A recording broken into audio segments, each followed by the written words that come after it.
we talk every day, and we go through players. We talk about who we're interested in recruiting, why we're interested in recruiting them, our criteria. It's, we're looking for specific things. And so when you get a film and you don't see it in the first 10 seconds of the film, it's not them. And that's the trouble with being a recruiter. It's not our job to continue on with the film and then break it down and then deliver it back to the player on everything he needs to work on. And I get that so often is, Coach, well, can you give me pointers? Well, I mean, again, you're paying your agent to do those things. Let him break down your film and give you, all your measurables.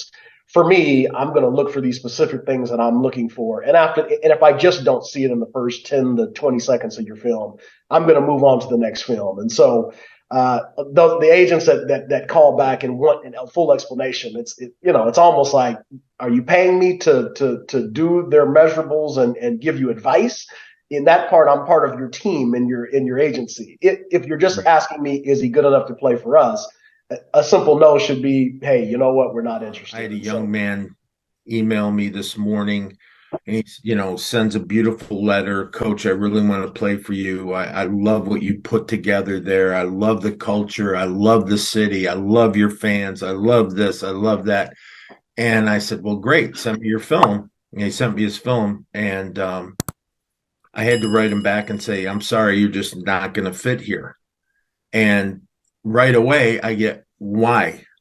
And there's a couple ways of doing it. There's one, the politically correct way, which is, well, son, at this time we're not interested or not filling that position. There's the honest way, which is you're frankly not good enough to play here.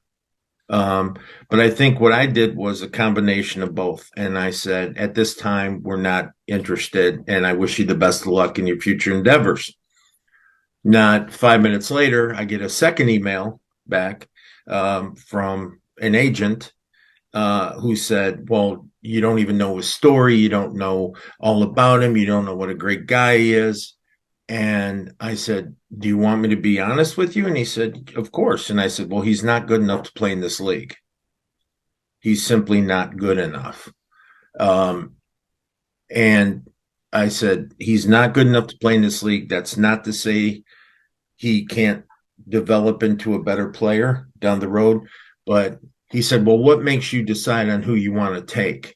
And I said, as far as a free agent or someone who hasn't been with us before. And I said, couple criteria. One is he better than what we currently have? Is he an upgrade?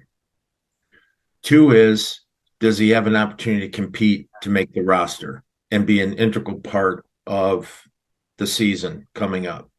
And then lastly does he have the experience and the pedigree at this level of talent in comparison to maybe the level of competition being as at high level? Well, he thanked me and he appreciated the honesty and all that, but I don't want to discourage young players to continue on playing football. Hell, there's all those leagues beneath us where a kid can continue to play football probably well into his mid 30s, late 30s, if you want to keep playing football, from semi-pro to the smaller indoor developmental type leagues. So, but yeah, it's getting to be that time now where guys are sending me those emails. I know you get them all the time. I get them all the time. What do you think? You really don't want to know what I think. I think it's always catch 22 with those. Right. It's